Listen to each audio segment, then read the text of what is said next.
నమస్తే ఓరుగల్లు 9 న్యూస్ కి స్వాగతం. కాళేశ్వరం సరస్వతి పుష్కరాల్లో పవిత్ర పుష్కర స్నానాల కోసం దేశం నలుమూలల నుంచి భక్తులు పెద్ద సంఖ్యలో వస్తున్నారు. ఆదివారం పుష్కరాలు 11వ రోజు కాళేశ్వరం త్రివేణి సంగమం తీరమంతా భక్తులతో కిక్కిరిసిపోయింది. వేకువజాము నుండి మొదలుకొని రాత్రి వరకు నది తీరం జనాలతో నిండిపోయింది. చీర సమర్పించడం, నీటి పక్కనున్న సైకత లింగాలకు పూజలు చేయడం, వేద పండితుల మంత్రోచ్చరణలతో సరస్వతి సంగమం అంతా ఆధ్యాత్మికతతో నిండిపోయింది. సోమవారం సరస్వతి పుష్కరాలు 12వ రోజు కార్యక్రమం ముగిసింది. కాళేశ్వరానికి భక్తులు పెద్ద సంఖ్యలో పెరిగారు. ఆదివారం ట్రాఫిక్ జామ్తో భక్తులు ఇబ్బంది పడ్డారు. 5 కిలోమీటర్ల దూరం వచ్చి పుష్కర స్నానాలు ఆచరించారు.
हिरण्यवर्णा जगदे जगम्या ऊर्जस्वते पयसा पिन्वमाना सामामेर सुप्रतेकाजुषि मेध मयो भुनक्तु। ఈ పుష్కరోత్సవ మహోత్సవ వేదికపైకి సంగీత నాట్య అకాడమీ గారు ఋగ్వేద పండితులు శాలువాలతో సన్మానం చేస్తున్నారు. దేవాదాయ శాఖ కమిషనర్ శ్రీ వెంకట్రావు గారు, దేవాదాయ శాఖ అధికార బృందం, కలెక్టర్ గారు,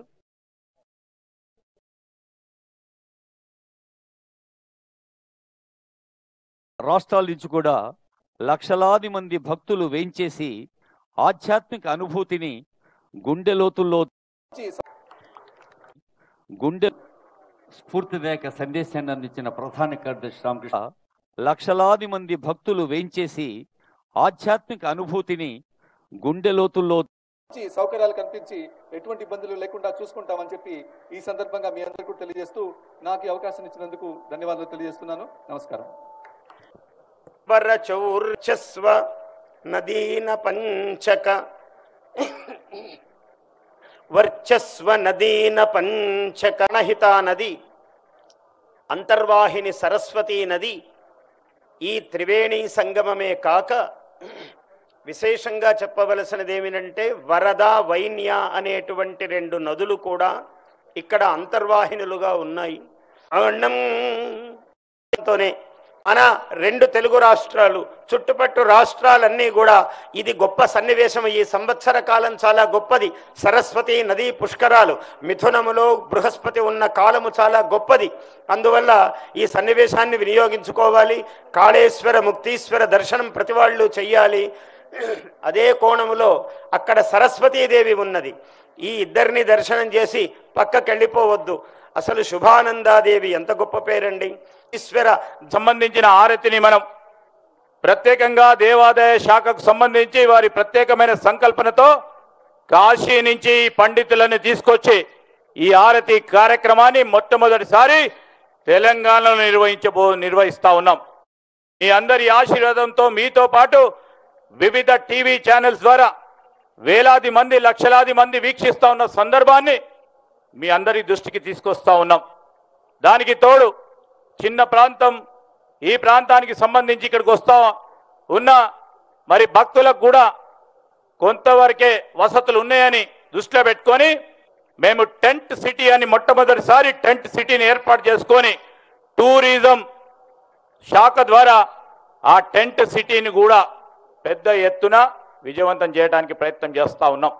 వారు పూర్తి స్థాయిలో సహకారం, అదేవిధంగా వివిధ శాఖలకు సంబంధించిన సమన్వయాన్ని వారు అందించడం, వారికి కూడా మరొకసారి కృతజ్ఞతలు తెలియజేస్తాం. ఎక్కడైనా చిన్నగా అసౌకర్యం కలిగిన ప్రకృతి వైపరీత్యం వల్ల ఈరోజు మన చేతిలో లేని కొన్ని అంశాల వల్ల మరి భక్త సోదరులందరూ వివిధ ప్రాంతాల నుంచి వచ్చినారు. చిన్న అసౌకర్యం కలిగిన మిత్రులకు మీరందరూ కూడా మరి మమ్మలను మన్నించాలని, దానితో పాటు మేము చెప్తా ఉన్నాం, బ్రాహ్మణోత్తములను మేము అడగటం జరిగింది. పుణ్య స్నానం ఈ 12 రోజుల్లోనే మరి చేయాల్సి వస్తుందా అంటే ఇప్పుడే బ్రహ్మశ్రీ నాగఫణి శర్మ గారు చెప్పారు, ఈ సంవత్సర కాలం పూర్తిగా ఈ పుణ్యం స్నానం చేయడానికి ఆస్కారం ఉంటుంది.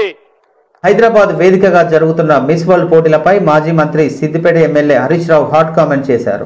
అందాల పోటీల కోసం 200 కోట్లు ఖర్చు పెట్టారు, కానీ రైతులకు విత్తనాలు ఇవ్వడం లేదు.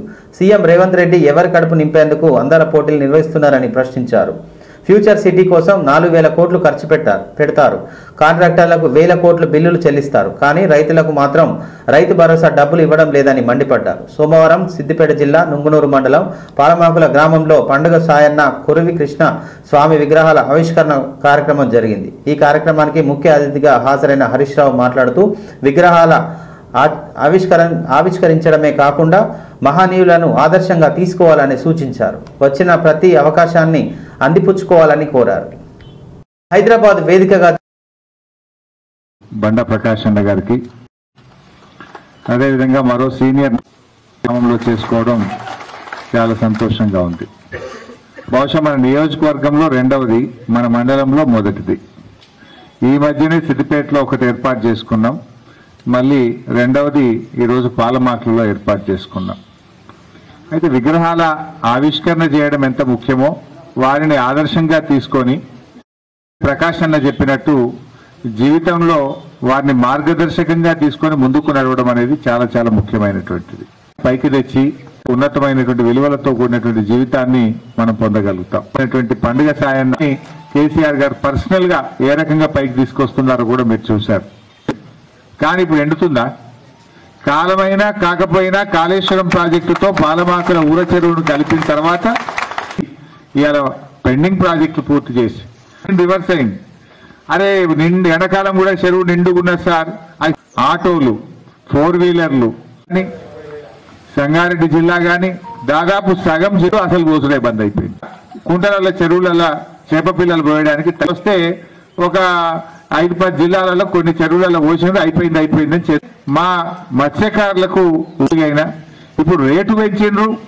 అవి దొరకక పిల్లలకు టెండర్లు పిలిచి ఈ సంవత్సరం మనం జూలై నుంచి మళ్ళా ఆగస్టులో టెండర్లు పిలిచిండ్రు.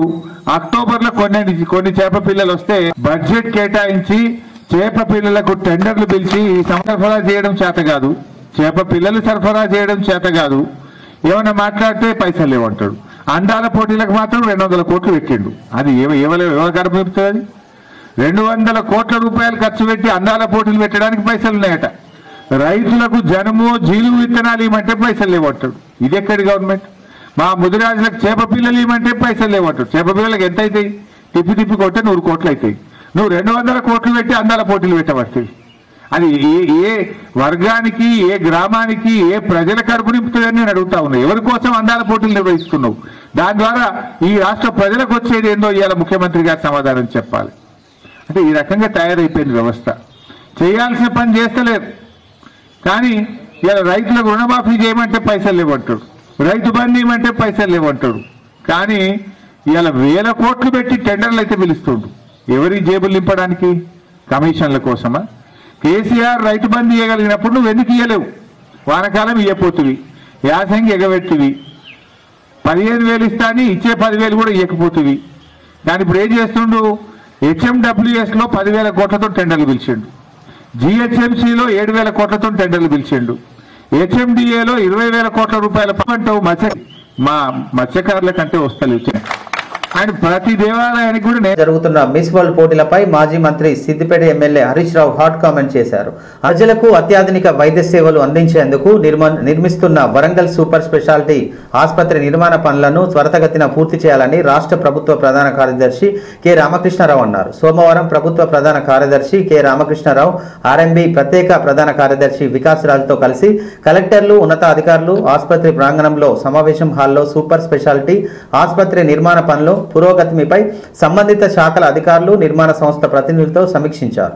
ఈ సందర్భంగా రాష్ట్ర ప్రభుత్వ ప్రధాన కార్యదర్శి కె రామకృష్ణారావు మాట్లాడుతూ ఉత్తర తెలంగాణ ప్రజల వైద్య అవసరాల కోసం నిర్మిస్తున్న వరంగల్ సూపర్ స్పెషాలిటీ ఆసుపత్రిని వేగవంతంగా పూర్తి చేసి అందుబాటులోకి తేవాలని అన్నారు. దేశంలోనే అత్యధిక నిధులతో మెరుగైన వైద్య సేవలు, ఆధునిక సదుపాయాలతో నిర్మిస్తున్న ప్రభుత్వ ఆసుపత్రి పనులను నిర్దేశిత గడువు నాటికి పూర్తి చేయాలన్నారు. ఉత్తర తెలంగాణకు తలమానికంగా జిల్లాల ప్రజలకు మెరుగైన వైద్య సేవలు అందించేందుకు ఈ నిర్మాణ పనులను వేగవంతంగా పూర్తి చేయించే సంకల్పంతో ముఖ్యమంత్రి రేవంత్ రెడ్డి ఉన్నారని పేర్కొన్నారు. ఆసుపత్రి నిర్మాణ పనుల్లో మరింత వేగవంతం పెంచాలన్నారు. వరంగల్లో నిర్మిస్తున్న సూపర్ స్పెషాలిటీ ఆసుపత్రి ఐకానిక్ హాస్పిటల్గా పేర్కొన్నారు. అనంతరం సూపర్ స్పెషాలిటీ ఆసుపత్రి నిర్మాణ పనులను రాష్ట్ర ప్రభుత్వ ప్రధాన కార్యదర్శి కె రామకృష్ణారావు, ఆర్ఎంబి ప్రత్యేక ప్రధాన కార్యదర్శి వికాస్ రాజ్తో కలిసి క్షేత్రస్థాయిలో పరిశీలించారు. ఆసుపత్రి భవన నిర్మాణానికి సంబంధించిన ఇప్పటి వరకు పూర్తయిన పనుల గురించి అధికారులను సిఎస్కు వివరించారు. ప్రాజెక్టు నిర్మాణానికి సంబంధించిన మ్యాప్లను పరిశీలించారు. ఇప్పటి వరకు పూర్తి చేసిన పనులను అధికారులు, నిర్మాణ సంస్థ ప్రతినిధులు వివరించారు.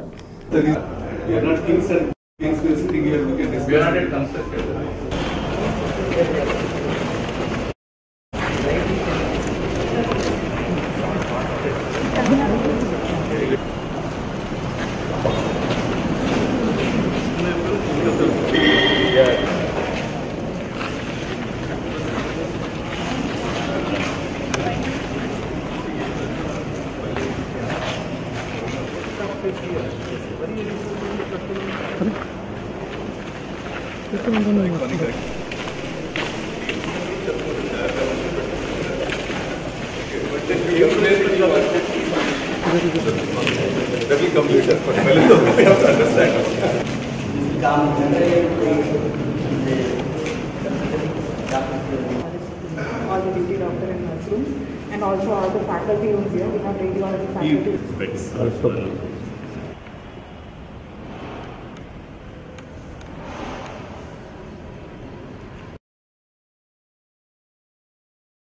రాష్ట్రాల్లోని సినిమా థియేటర్ల ఇష్యూ నడుస్తున్న విషయం తెలిసిందే. రెంటల్ బేసిస్లో షోలు వేయలేమని ఇటీవల ఎగ్జిబిటర్స్ తేల్చి చెప్పారు. పర్సంటేజ్ రూపంలో చెల్లింపులు చేస్తేనే సినిమాలు ప్రదర్శిస్తామని స్పష్టం చేశారు. ఈ క్రమంలో నేడు సోమవారం సినీ పరిశ్రమలో నెలకొన్న అన్ని అంశాలపై నిర్మాత, Telangana film development corporation chairman Dil Raju కీలక మీడియా సమావేశం నిర్వహించారు. 9 రోజుల నుంచి సినీ పరిశ్రమలో జరుగుతున్న విషయాలపై ఏపీ మినిస్టర్ కందుల దుర్గేష్ ఇచ్చిన స్టేట్మెంటు పట్ల కృతజ్ఞతలు తెలిపారు.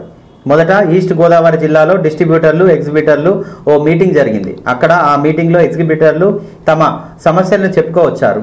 థియేటర్లో వర్కౌట్ అవ్వడం లేదు, పర్సంటేజ్ విధానం ఉంటే బాగుంటుందని అక్కడ ఎగ్జిబిటర్లు చెప్పుకోవడం జరిగిందని దిల్ రాజ్ క్లారిటీ ఇచ్చారు. ఖర్చులేంటి, ఎందుకు వర్కౌట్ అవ్వట్లేదు,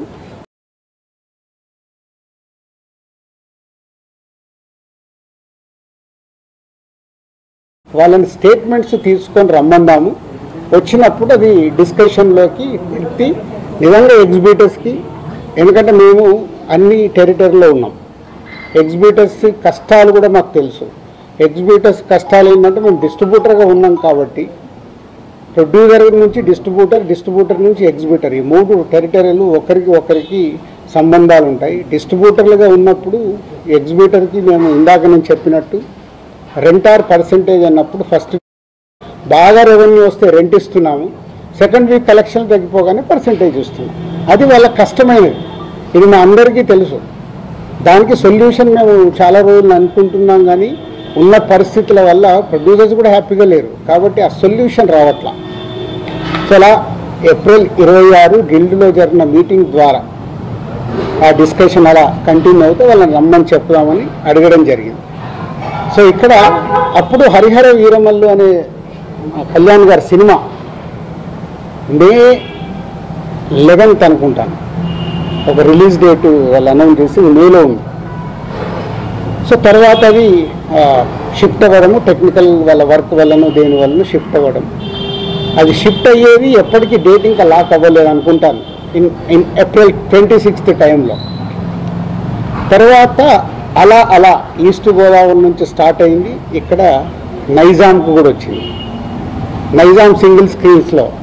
సో నైజాం ఒక క్లారిటీ కోసం మీరు అందరూ మళ్ళీ నోట్ చేసుకోండి, ఫ్యూచర్కు కూడా ఉపయోగపడుతుంది. నైజాంలో సింగిల్ స్క్రీన్స్ 370 థియేటర్లు ఉంటాయి, 370 సింగిల్ స్క్రీన్స్ తెలంగాణ స్టేట్ మొత్తంలో. అందులో ఎస్విసి సినిమాస్ అండ్ అదర్ మాకు రిలేటెడ్గా ఉన్న చారీ గారు వాళ్ళని కలిపి మా దగ్గర ఉన్నాయి 30 థియేటర్లు. అవుట్ ఆఫ్ 370 థియేటర్లు 30 థియేటర్లు మా దగ్గర ఉన్నాయి. అలాగే ఏషియన్ సునీల్ అండ్ సురేష్ కంపెనీలో 90 థియేటర్లు ఉన్నాయి, 120 మా దగ్గర 30, వాళ్ళ దగ్గర 90. 250 థియేటర్లు ఓనర్స్ కానీ వాళ్ళకు సంబంధించిన వాళ్ళు కానీ నడుపుతున్నారు. అవుట్ ఆఫ్ 370 ఇది రేషియో నైజాం సింగిల్ స్క్రీన్స్లో. సో నైజాం ఒక క్లారిటీ కోసం మీరు అందరూ మళ్ళీ నోట్ చేసుకోండి, ఫ్యూచర్కు కూడా ఉపయోగపడుతుంది. నల్గొండ జిల్లా కలెక్టరేట్లోని కాన్ఫరెన్స్ హాల్లో ప్రజావాణి కార్యక్రమాన్ని సోమవారం నిర్వహించారు. ప్రజావాణి కార్యక్రమంలో వివిధ సమస్యలను పరిష్కరించాలని కోరుతూ ప్రజల నుంచి అందించిన ఆర్సీలను జిల్లా ఇన్ఛార్జ్ అదనపు కలెక్టర్ గణేష్ మేనశ్రీను స్వీకరించారు. ప్రజలను అందించిన ఆర్సీలను పరిష్కరించాలని సంబంధిత శాఖల అధికారులకు అదనపు కలెక్టర్లు ఆదేశించారు. ప్రజావాణి కార్యక్రమంలో ప్రజలు 113 వినతులను అందజేశారు. ఈ కార్యక్రమంలో వివిధ శాఖల జిల్లా అధికారులు తదితరులు పాల్గొన్నారు.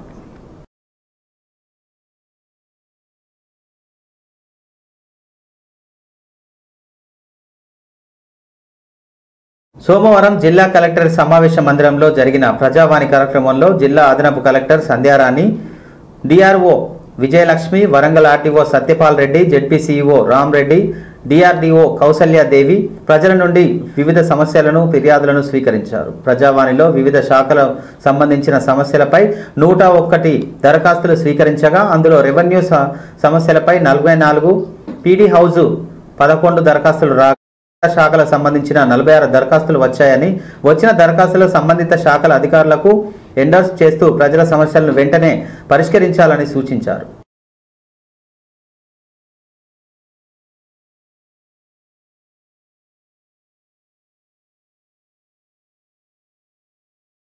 నక్కలపల్లిలో డప్పుల సప్పుల్లో మహిళా కోలాటాల మధ్య ఎమ్మెల్యే నాగరాజుకు పుష్పగుచ్చం అందజేసి ఘనస్వాగతం పలికారు. ఈ సందర్భంగా మొట్టమొదటిసారిగా నక్కలపల్లి గ్రామానికి విచ్చేసిన సందర్భంగా మన్నెబాబు కుటుంబ సభ్యులు ప్రత్యేకంగా వారి ఇంటికి మంగళహారతులతో ఆహ్వానం పలకడం జరిగింది. అనంతరం మన్నెబాబు రావు తండ్రి చిత్రపటానికి పూలమాలలు వేసి ఆయన జ్ఞాపకాలను గుర్తు చేసుకున్నారు. అనంతరం ఎమ్మెల్యే నాగరాజు మాట్లాడుతూ స్థానిక ప్రజలు అవసరాల దృష్ట్యా సజావుగా అభివృద్ధి పనులు చేపట్టడం జరుగుతుందని ఈ సందర్భంగా ఎమ్మెల్యే నాగరాజు అన్నారు. వర్షాకాలం సమీపిస్తున్న క్రమంలో నిర్ణీత సమయంలో రోడ్లు, డ్రైనేజు నిర్మాణాలు పూర్తి చేయాలని ఆదేశించారు. స్థానిక ప్రజలు ఎమ్మెల్యే నాగరాజుకి కృతజ్ఞతలు తెలియజేశారు. అభివృద్ధి అనేది నిరంతరం ప్రజలతో ఉంటుందని, ప్రభుత్వానికి అధికారులకు సహకరించాలని కోరారు.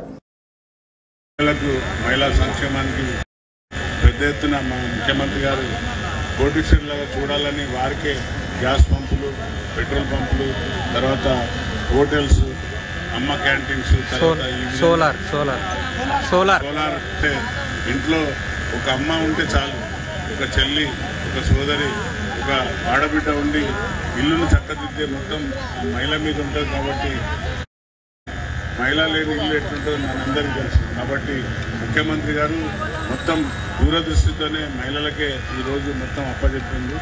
కాబట్టి తప్పనిసరిగా మీరు అడిగిన బిల్డింగ్ రాష్ట్ర వ్యాప్తంగా సమస్యలు ఉన్నాయి, తప్పనిసరిగా శాంక్షన్ వస్తుంది త్వరలోనే. వాటికి ఏమైనా ఉంటే CDF కానీ నా నిధులకు వెళ్ళి కూడా ఇస్తామా, ఏం వరి కాదండి. ఇంకో శ్మశాన వాటికకు దారి లేదన్నారు. అది అంటే మొత్తానికి వాటర్ని మొత్తం కౌరవ సైన్యాన్ని ఓడగొడతాన్ని రగాలు పలికే దానికే పనిచేస్తా తప్ప దేనికి పనికిరావు. ప్రజలు బుద్ధి చెప్పింది అయినా కూడా నీకు ఇంకా బుద్ధి వస్తలేదు.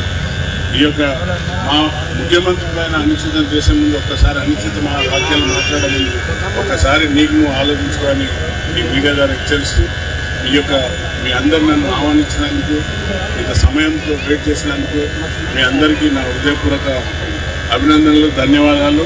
ఇంకా ఎలాంటి కోరికలు ఉన్నా కూడా 3 కాదు 30 కోరికలు పెట్టాలి. ఒక్కొక్కటి, ఎందుకంటే ఒక్కొక్కటి చేసుకుంటూ వస్తాం. తప్పనిసరిగా మీకు అందుబాటులో ఉంటానని మాటిస్తూ ఈ సమావేశం మీ అందరికీ నాకు హృదయపూర్వక చెప్పండి.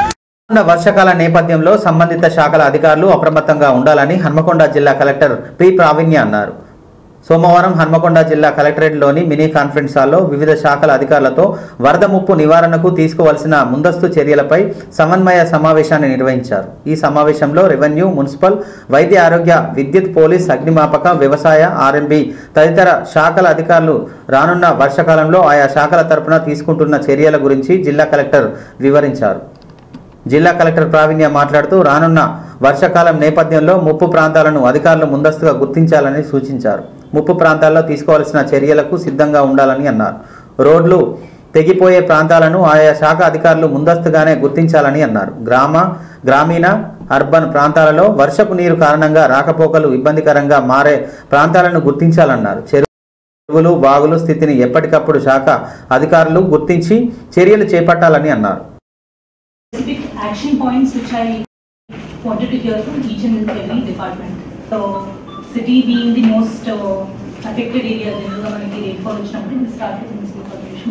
Every work is started now. Around 70% each Nala destination is completed. I personally visited Neemnagar, Nala. Actually, ma'am, that work was undertaken by irrigation department. Ma'am, they were supposed to. Them are whether to take action related to dilapidated places. We are in process, madam. Already. You still have one to give the pressure దాంతో పాటు ఒక 4 సబ్స్టేషన్లు ఏంటంటే అక్కడ local ఉన్న issue తోటి water వచ్చేస్తే water divert చేయడం మూలంగా అది కూడా సెట్ చేసుకున్నాం. Okay madam. సో ఇంకా మేడం ఒక వార copy B section की नोट्स का लेना है. Second thing, one वाला standard format తీసుకుంటారు. బట్ ఇక్కడ నేను చెప్పిన లైన్ డిపార్ట్మెంట్స్ మీ ఓన్ రిపోర్ట్ కూడా మీరు షేర్ చేయండి B section కి, so that you understand different types. ఎప్పుడైనా ఇరిగేషన్ అయితే మీకు ఎన్ని ప్లేసెస్ ఉన్నాయి, వాటర్ స్టేటస్, రోడ్స్ దగ్గర ఎన్ని points are already cut out, ఎన్ని క్లోజ్ చేశారు, లాసెస్ గురించి హార్టికల్చర్ యాన్యువల్ అభివృద్ధి ఇరిగేషన్, ఎలక్ట్రిసిటీ పోల్స్ ఎన్ని పడిపోయి ఇలాంటి reports. And especially from urban and rural bodies, any households are inundated, how many cases we have evacuated, temporary shelters unnava, ఇట్లాంటి issues ఉంటే ఈ రిపోర్ట్లో టైం టు టైం అనేది అప్డేట్ చేయాల్సిన కోరుతున్నాను. హైదరాబాద్లో పలు చోట్ల వర్షం పడుతోంది. జూబ్లీహిల్స్, బంజారాహిల్స్, పంజాగుట్ట, అమీర్పేట్, ఎస్ఆర్ నగర్, ఎర్రగడ్డ, కూకట్పల్లి, లింగంపల్లి, హైటెక్ సిటీ, కొండాపూర్, గచ్చిబౌలి, మాదాపూర్, యూసఫ్గూడ, ఖైరతాబాద్, సికింద్రాబాద్, అల్వాల్, ఉప్పల్, దిల్సుఖ్ నగర్, ఎల్బీ నగర్, బాల్నగర్, చింతల్, బాల్నగర్, పటాన్చేరు, రామచంద్రపురం, అమినాపూర్ తదితర ప్రాంతాల్లో వర్షం పడుతుంది. కొన్ని చోట్ల లోతట్టు ప్రాంతాలు జలమయమయ్యాయి. రోడ్లపై నీళ్లు నిలిచాయి. ఉద్యోగులు ఆఫీసుల నుంచి ఇంటికి వెళ్లే సమయం కావడంతో ట్రాఫిక్ జామ్ అయింది. కిలోమీటర్ల మేరకు వాహనాలు నిలిచిపోయాయి.